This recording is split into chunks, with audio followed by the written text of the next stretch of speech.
Okay, that's a whole other thing. I was driving in the driver's seat, and she would sit in the middle right behind me. And one of the things I started to do was when we first started to talk, we called it the sunglass game. Tracy and I made a joke about it because I would take off my sunglasses and look at her in the mirror, and then she would take off hers and start smiling, and we would just be talking, And I played it up. I believed her, and anything you tell me is golden, and I'm here for you. And it's funny because Tracy would comment, the next day I would say, "Hey, you guys ready? I'm going to pull in the garage." She'd say, "No, she's doing her makeup and stuff for your sunglass game." I'm joking about it because she doesn't show any emotion when she's talking about this stuff. It's more like a game of picking up on somebody in a bar type thing. You're just talking and flirting, and I'm asking about, well, who's Samantha? Samantha's never come up before. How can we find her related to Zenaida? Did they live together? Did they, I don't know much about it. She's just her sister, and I know she has 2 kids, and, do kids named her? No. But nothing, the only thing that I noticed about her as far as when we talked, to me it seemed like when she would do her statements, which I feel were totally a lie, she would get really focused and look straight, and we'd make eye contact. She wouldn't even blink and just look straight in my eyes and say what she would say. Like the same statement she says over and over. The last person I saw my daughter with was Zenaida. Yeah, not that Zenaida and her were playing or holding hands, or I met and she took her from me. It's just the last person I saw Kaylee with was Zenaida. Not break eye contact the whole time. It's almost like a robot-like when she does it. And there's certain things that she would say that she would do that way. Like, I'll give you an example. Jeffrey, we talked about Jeffrey Hopkins. I said, well, Jeffrey Hopkins, was he married? What can you tell me about him? Well, he had a son, Zach, 3 years old. And it's that same, she had a son, Zach, 3 years old. That's it.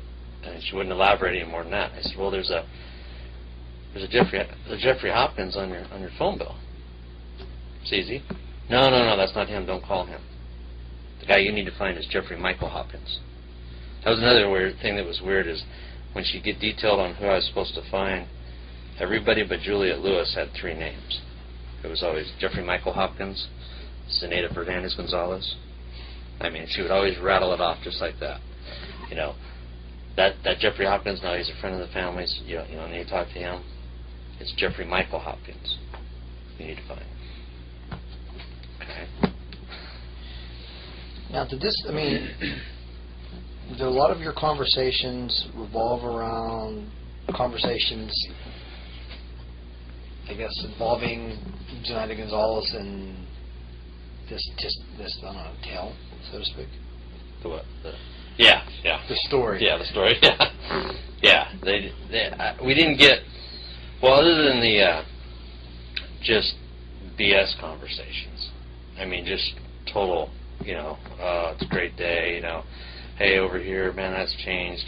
Things that are just normal conversation if you weren't involved in such a serious thing, on a car ride. But then when we get into the discussions of things, because every day I tried to push a little bit more. I would say, hey, I'm not getting anywhere. Okay, one of the first things she brought up, too, on that first day was the statement of Keo Marie. Now, obviously, she's talking to Jose and looking at the discovery or whatever. She says, that Keo Marie, she goes, you need to investigate her and find some dirt on her. I go, what do you mean? She goes, well, she says we're best friends. I don't even like her. So we've been friends forever. I don't even like her. I haven't talked to her forever. I'm like, okay. So that was one of the first things she wanted me to do, was find something on Keo Marie, almost to discredit her or whatever, because she said the statement was all BS about how they were the trio and they hung out and stuff. She was like, I don't even like her. I don't know what she's talking about. Do you think she didn't want anybody to talk with the family friend Jeffrey Hopkins? She was weird about certain things like that, like even with the mark. there would be certain people that she would say, Now you're referring to Mark in... Mark is in Stone or Hawkins. I don't know who that was. Okay. How that came up was, Leonard had made calls off of the phone bill, talked with this Mark guy. I would then relay through Tracy to her, hey, who's Mark? I would text her, who's Mark? She would say, hey, do you know Mark? Oh, yeah, Mark, that's my friend from California. He's in the military. Okay. Okay, well, he said his name's Mark Stone. Is that the right, same guy? Because we had a little discrepancy on the Mark Stone. I mean, we had a phone and a different name, and Mark Stone, and he says he's Mark Stone. However, the second time he says he's Mark Hawkins. I take that back. On the answering machine, he says he's Mark Stone. The voicemail, whatever, it says, hi, it's Mark Stone, leave a message. And then when he talked to Leonard, he said he was Mark Hawkins. So I'd ask Tracy, well, are we talking about the same guy? Who's Mark Stone? And Tracy said that, Casey says, I don't know Mark Stone. I don't know who that is. I know Mark Hawkins. So, it seems like that. It was kind of weird, but... But some of the friends, whenever they would be mentioned or come up, Casey would get a little